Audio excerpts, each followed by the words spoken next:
Hello everyone, welcome in Kiran learners academy. इस video में हम करेंगे दोस्तों वो सारे क्वेश्चन जो इस पेपर में पूछे गए थे साइंस के। हम कर रहे हैं रेलवे ग्रुप डी के साइंस के प्रीवियस क्वेश्चन। ये क्वेश्चन पेपर हुआ था 14/9/2022 को थर्ड शिफ्ट में। जितने भी क्वेश्चन आए थे साइंस के इस पेपर में सारे इस वीडियो में कवर करेंगे।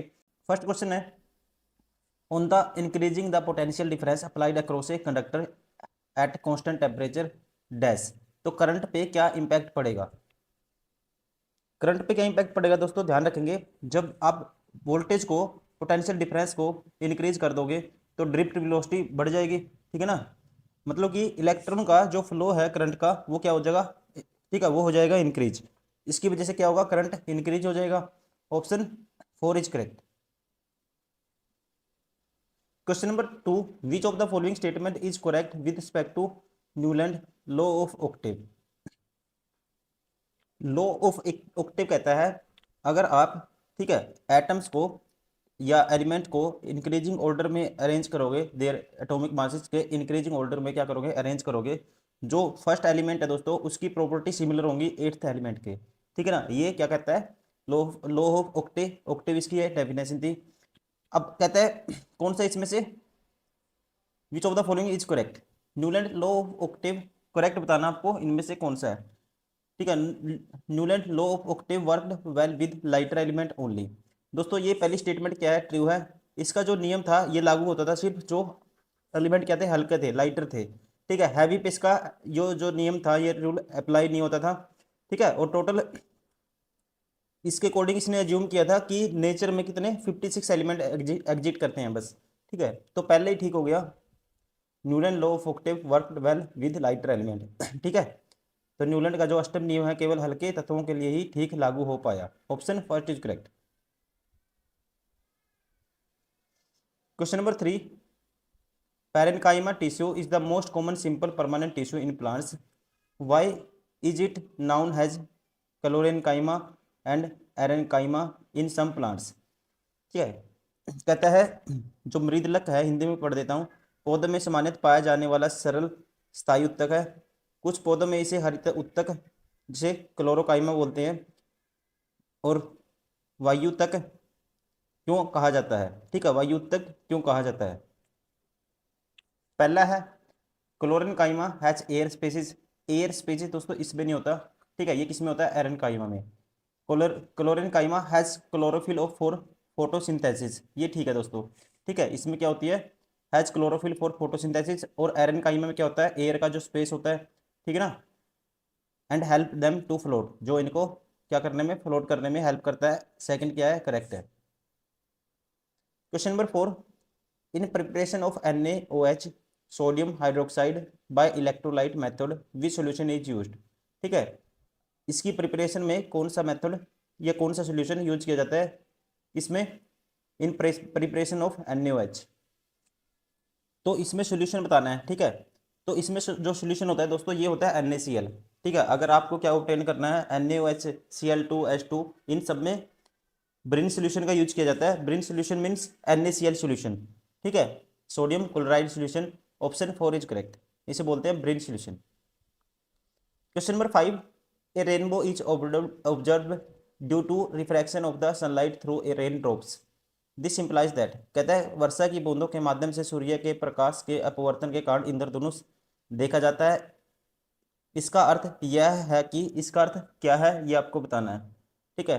पहला कहता है sunlight is monochromatic, sunlight is polychromatic. तो ये क्या होगा, मोनो होगा या पोलो, पोली होगा दोस्तों, ठीक है ना। क्योंकि जो लाइट होगी ना डिफरेंट कलर में क्या होती है, डिस्पर्स होती है, डिवाइड होती है, ठीक है, जिसकी वजह से इसे बोलते हैं पॉलीक्रोमेटिक, ठीक है। और वेवलेंथ भी सबकी अलग अलग होगी, जैसे विबग्योर में कितने 7 कलर में लाइट डिवाइड होती है, ठीक है। तो इसे बोलेंगे sunlight is polychromatic. Option second is correct. Question number 6, an electric generator is device which converts. Electric generator क्या करता है, ठीक है, ये क्या करता है, आसान क्वेश्चन है, मैकेनिकल एनर्जी को इलेक्ट्रिकल में कन्वर्ट करेगा, ठीक है। Electric generator is also known as dynamo, is an electric machine है ये, ठीक है, और कन्वर्ट करता है मैकेनिकल एनर्जी को किसमें, इलेक्ट्रिकल एनर्जी में। Question number 7, which of the following is incorrect relation between V I and R. ठीक है, वी आई एंड आर में देखो आपको पता है वी इक्वल टू होता है आई आर के बराबर। अब इसमें इनकरेक्ट बताओ, वी क्या आर बाई आई हो सकता है दोस्तों? तो आप कहेंगे बिल्कुल भी नहीं, पहले ही गलत हो गया। ठीक है, ये कर सकते हो, वी बाई आर इस साइड चला जाएगा, ये हो जाएगा आर की वैल्यू, वी की वैल्यू आई आर ये होती है। ठीक है, पहला क्या है, इनकरेक्ट है। Question number 8, in balanced chemical equation the reactant is always written dash the arrow. Reactant कहाँ हो गए, देखो लेफ्ट साइड होते हैं रिएक्टेंट और राइट साइड जो प्रोडक्ट बनता है वो होता है। ठीक है, on the left hand of side of, ठीक है, एरो। तो ये क्या होंगे, जैसे एरो लगा होता है दोस्तों, जो इस साइड होते हैं केमिकल रिएक्शन में इसे रिएक्टेंट बोलते हैं, और यहाँ जो प्रोडक्ट्स बनेगा, कंपाउंड बनेगा, वो राइट हैंड साइड आता है। ठीक है, तो रिएक्टेंट कहाँ होगा, on the left hand side of, option second is correct. Question number 9, electromagnetic induction is the phenomena. ठीक है, ये कहता है एक परिघटना है डैश। ये क्या है दोस्तों, इसमें क्या होगा, a moving magnet induced an EMF. ठीक है, मूविंग मैग्नेट होगा, उसमें क्या होगा, ईएमएफ इंड्यूस्ड ईएमएफ पैदा हो जाता है। ठीक है, and in the close loop of the conductor, और जो मैग्नेटिक फील्ड किसका फॉलो करती है, क्लोज लूप को फॉलो करती है। ठीक है, कॉन्सेंट्रिक सर्कल बनाती हैं। तो ऑप्शन सेकंड इज करेक्ट।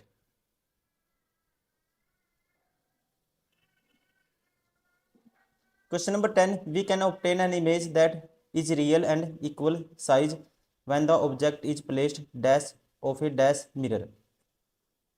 तो कहाँ होना चाहिए, अगर कॉनकेव मिरर में सेंटर ऑफ कर्वेचर पे ऑब्जेक्ट रखोगे तो इमेज भी कहाँ बनेगा दोस्तों, सेंटर ऑफ कर्वेचर पे बनेगा। ठीक है, object is place centre of curvature of A concave mirror. ठीक है, ऑप्शन थर्ड इज करेक्ट। सारे के सारे इमेज क्या है, इन्वर्टेड बनते हैं। ठीक है, इन्वर्टेड मतलब नीचे की तरफ बनते हैं सारे के सारे।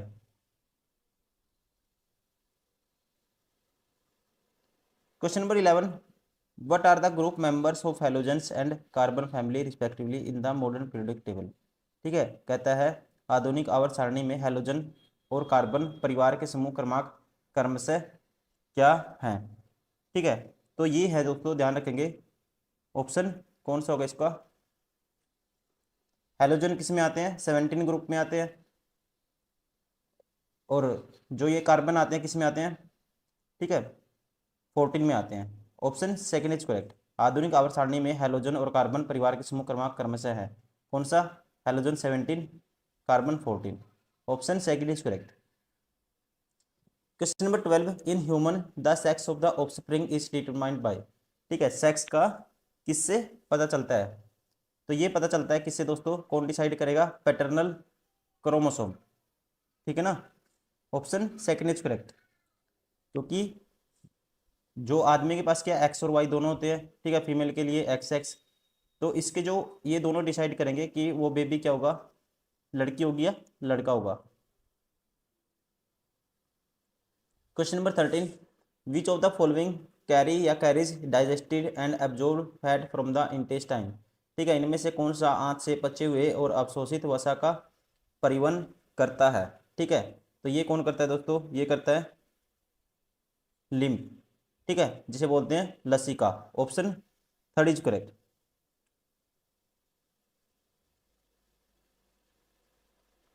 Question number 14, an object must be placed dash to obtain a real and inverted image of the same size as that of the object after reflection.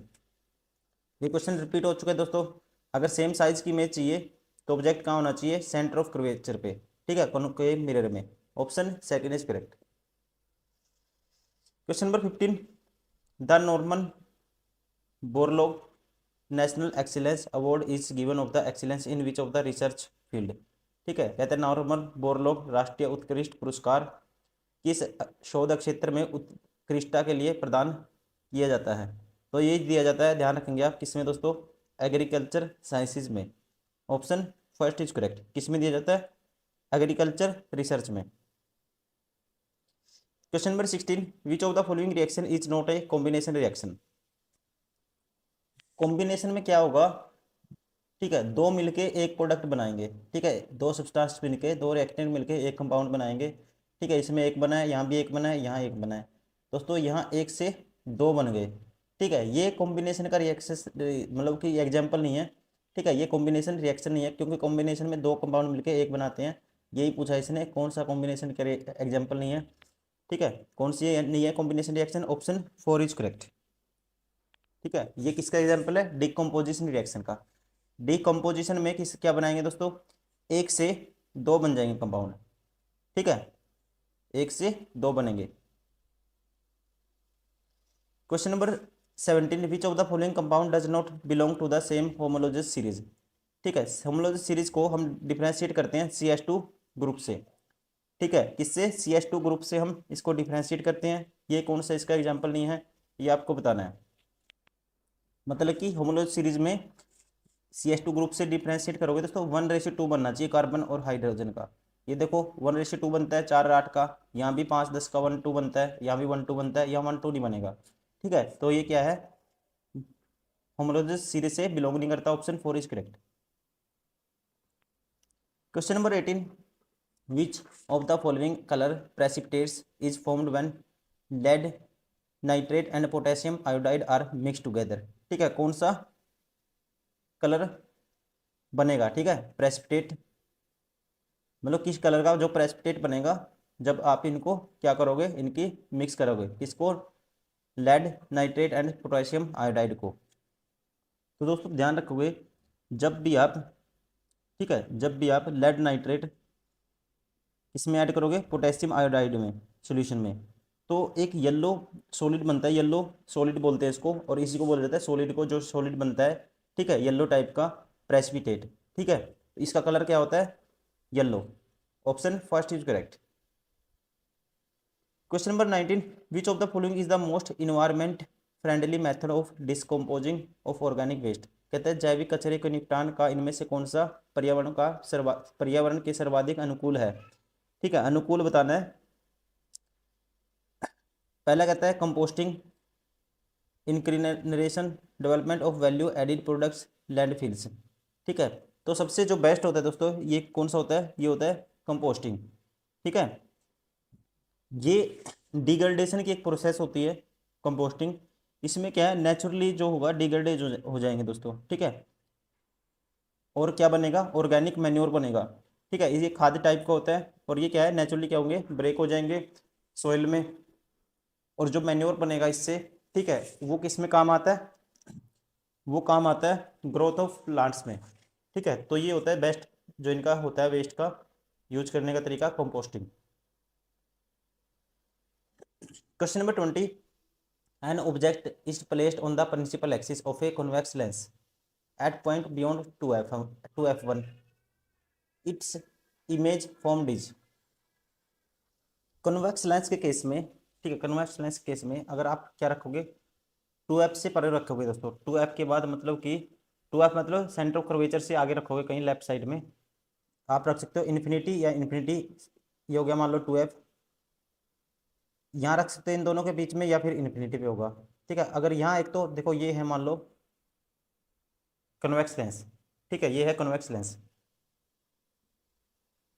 ये मान लो पोजीशन एक है, इनके बीच में हो सकता है ये दो पोजीशन है दोस्तों। जब यहाँ होता है ना ऑब्जेक्ट, तो इमेज तो बनेगी सारी की सारी, आप ध्यान रखना है आपको, सारी की सारी इमेज इन्वर्टेड एंड रियल बनेगी, और कहाँ बनेगी, राइट साइड में। अगर ये 2f था, ठीक है, ये मान लो यहाँ पे भी फिर f है, और ये 2f है, ये f है दूरी। ठीक है, ये P2 है, ये P1 है, प्रिंसिपल एक्सिस, ये पोल P1 है, ये P2 है। अगर इमेज, अगर ऑब्जेक्ट होगा इन्फिनिटी पे, ठीक है, इमेज हमेशा बनेगी कहाँ पे, फोकस पे बनेगी, कहाँ बनेगी, फोकस पे बनेगी दोस्तों। अगर ऑब्जेक्ट होगा इन दोनों के बीच में, तो इमेज कहाँ बनेगी, ये ध्यान रखेंगे, ये बनेगी फोकस और f और 2f के बीच में। ठीक है, और इमेज कहाँ बनेगी, नीचे की तरफ बनेगी। ठीक है, कहाँ बनेगी, नीचे की तरफ, और इमेज का साइज जैसे राइट साइड जाते रहोगे बढ़ता जाएगा। ठीक है, ये दो था, इसके बीच में बनेगी, तो आप कहेंगे इमेज बनेगी सारी की सारी रियल एंड इन्वर्टेड, तो वर्चुअल नहीं होगा, ये ऑप्शन बार हो गया। ठीक है, अब कहते हैं रियल इनलार्ज नहीं बनेगी दोस्तों। ठीक है, क्या बनेगी, डिमिनिश्ड बनेगी। इनलार्ज कब बनती है, जो ऑब्जेक्ट होगा कहाँ पे, फोकस पे। ठीक है ना, जो ऑब्जेक्ट फोकस पे होगा जब सबसे बड़ी बनेगी। ठीक है, कहाँ पे बनेगी फिर, राइट साइड में इन्फिनिटी पे। तो option first is correct. Question number 21, what is good way to get relief from the leg muscle cramps after intense activity. कठोर शारीरिक श्रम और इंटेंस एक्टिविटी के बाद हुई पैर की पेशियों में इंठन से राहत पाने का एक अच्छा तरीका क्या है। ठीक है, जो बेस्ट है वो तरीका क्या है।